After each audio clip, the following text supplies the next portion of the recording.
태풍 콩레이가 빠르게 북상해 내일까지 300mm의 비가 예상되면서 경북 동해안 시군은 비상 대비 태세에 들어갔습니다. 자유한국당이 최근 당 쇄신 작업에 나서고 있지만 개혁 방향에 대한 해석이 저마다 다르고 당내 갈등도 예상되고 있습니다. 자유한국당 의원들이 신한울원전 3, 4호기 공사 중단 현장을 찾아 정부의 탈원전 정책의 폐해가 심각하다고 주장했습니다. 여러분 안녕하십니까? 오늘도 태풍 북상 소식부터 먼저 전해드리겠습니다. 태풍 콩레이가 빠르게 북상해 내일 오전 부산을 지나면서 경북 동해안도 태풍의 직접 영향권에 들겠습니다. 최대 순간 풍속이 초속 35m로 많게는 300mm의 비가 예상됩니다. 안수진 기상캐스터입니다.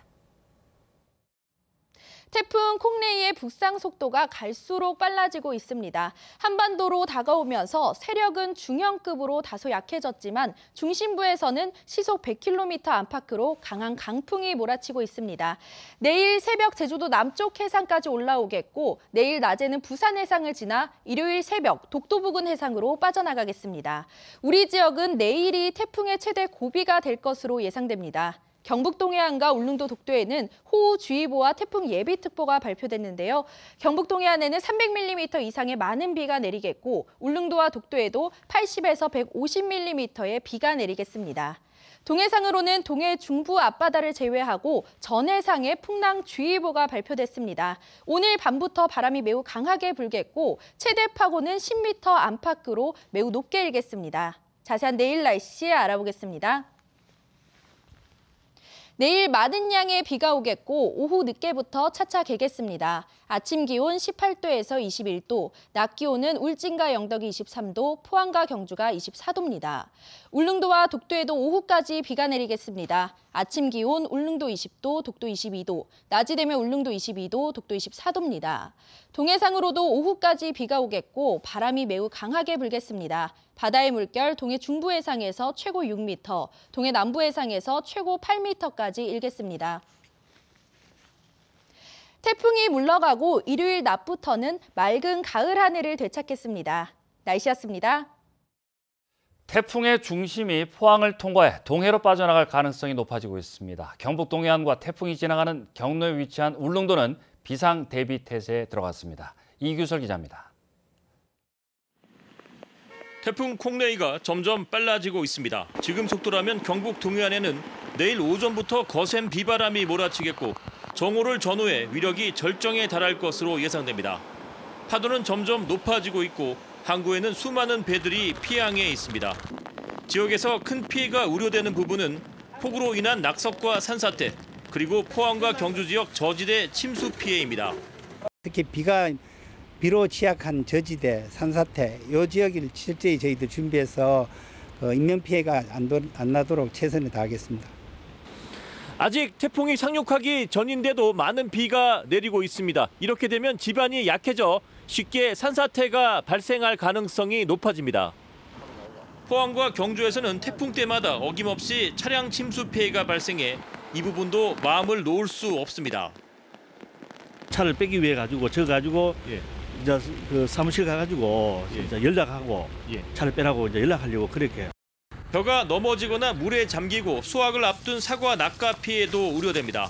특히 태풍이 빠져나가는 경로인 울릉도는 초비상입니다.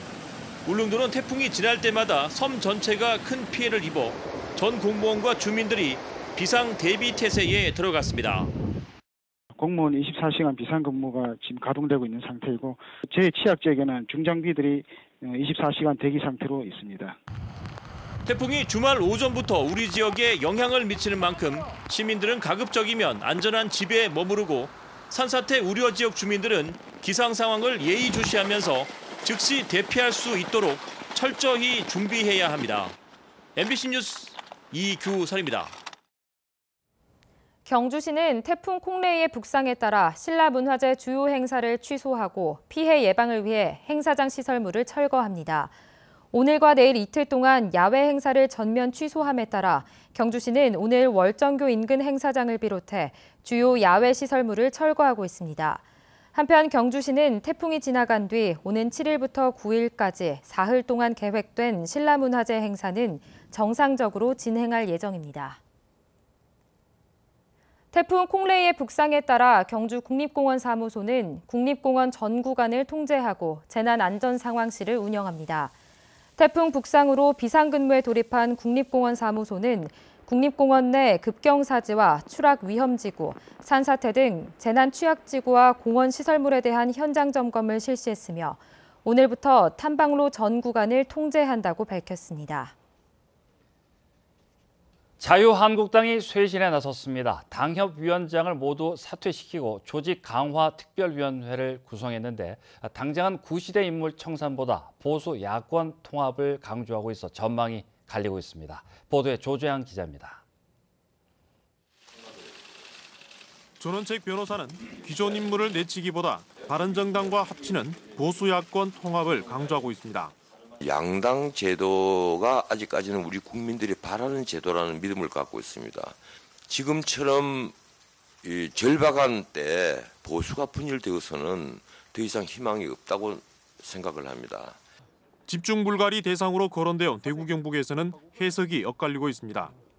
비대위가 언급한 지방선거 책임, 개파 청산 등에 따라 큰 변화를 예상하는가 하면 현역 의원을 내치기는 쉽지 않을 것이란 엇갈린 전망을 하고 있습니다.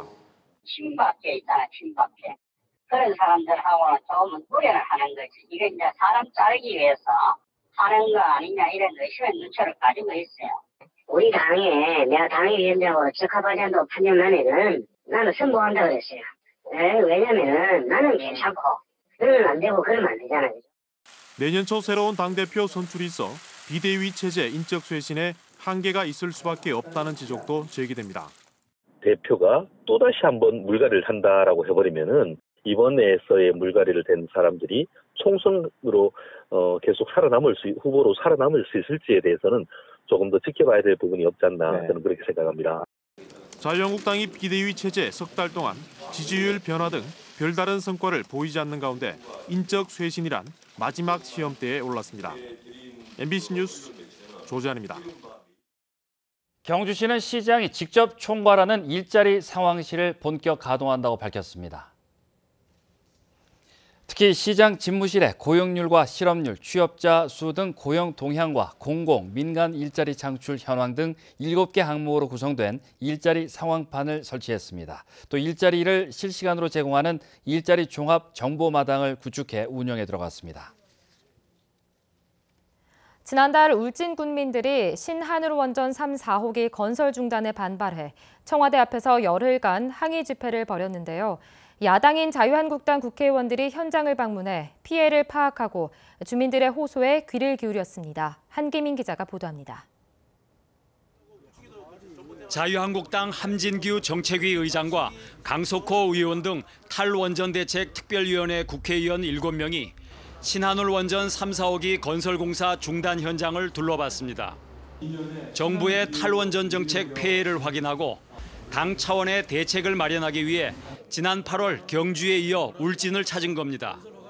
의원들은 10조 원 규모의 원전 건설을 신재생에너지로 대체하려면 10배인 100조 원이 필요하고 넓은 면적의 환경이 파괴된다며 정부를 성토했습니다.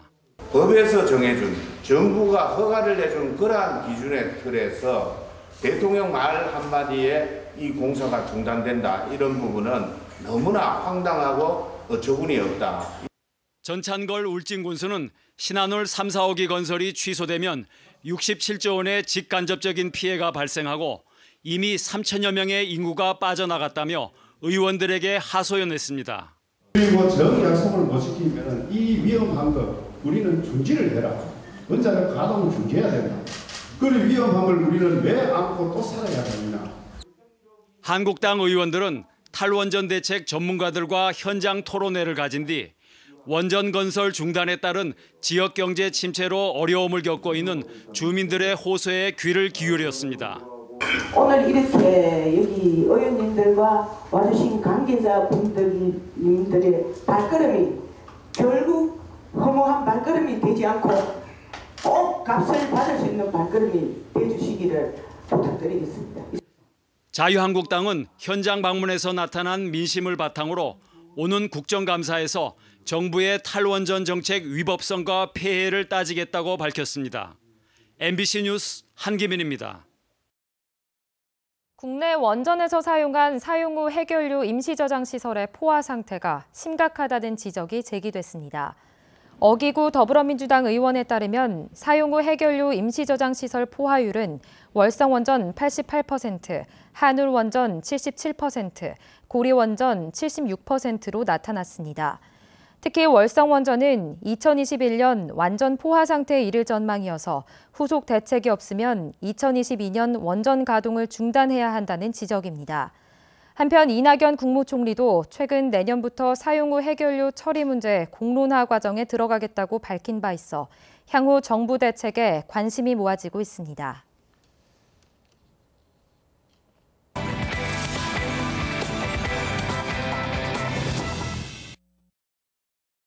현재 포항 영일대에서는 스틸아트 페스티벌이 열리고 있는데요. 포항 시립미술관에서는 스틸아트의 미술사적 계보를 탐구하는 기획전이 마련됐습니다. 김정진 아나운서가 소개해드립니다. 다양성을 추구하는 현대미술은 산업재료인 철을 미술에 도입합니다. 거대한 철판을 배경으로 낡은 옷가지며 돌멩이를 매달아 놓은 이 작품은 산업사회가 배설한 사회 문제를 지적합니다. 현대미술의 한 갈래로 간결함이 특징인 미니멀 아트는 특히나 철에 주목했습니다. 바닥에 깔린 긴 철판은 빛에 따라 다양한 결을 보여주며 세 개의 스테인리스 육면체는 일정한 수학적 비율로 축소됩니다. 스틸아트의 미술사적 자취를 추적하는 이번 전시는 세계적인 작가 11명이 참여하며 제품과 작품 설명을 없애 감상자의 상상력을 자극합니다. 스틸이 어떻게 미술사에서 자리매김하고 있고 한국 작가들이 세계 미술사에서 어떻게 철이라는 재료로 서로 소통하고 있는지 볼 수 있는 아주 좋은 기회라고 생각을 합니다. 또 다른 전시장에는 지진이 일깨워준 도시의 의미를 재조명합니다. 사진작가 박진영은 동일본 지진 이후 방출된 원자력 오염수가 어떻게 바다를 돌아 다시 도시로 가는지를 담았으며 박경근 미디어 작가는 제철의 역사를 통해 도시의 발전과 노동자의 노고를 함께 보여줍니다. 포항의 사진작가들도 저마다의 독특한 방식으로 포항을 묘사해 관심을 모았습니다. 이어서 주말 전시와 공연 소식입니다. 포스필하모닉 오케스트라 정기연주회가 포항문화예술회관 대공연장에서 펼쳐지며 제46회 신라문화제 신라미술대전 수상작 전시가 경주 예술의 전당 갤러리에, 안진석 작가의 달 항아리 초대전이 포항 아트갤러리 빛에서 이어집니다. MBC 뉴스 김정진입니다. 이상으로 포항 MBC 뉴스데스크 마치겠습니다. 여러분 고맙습니다.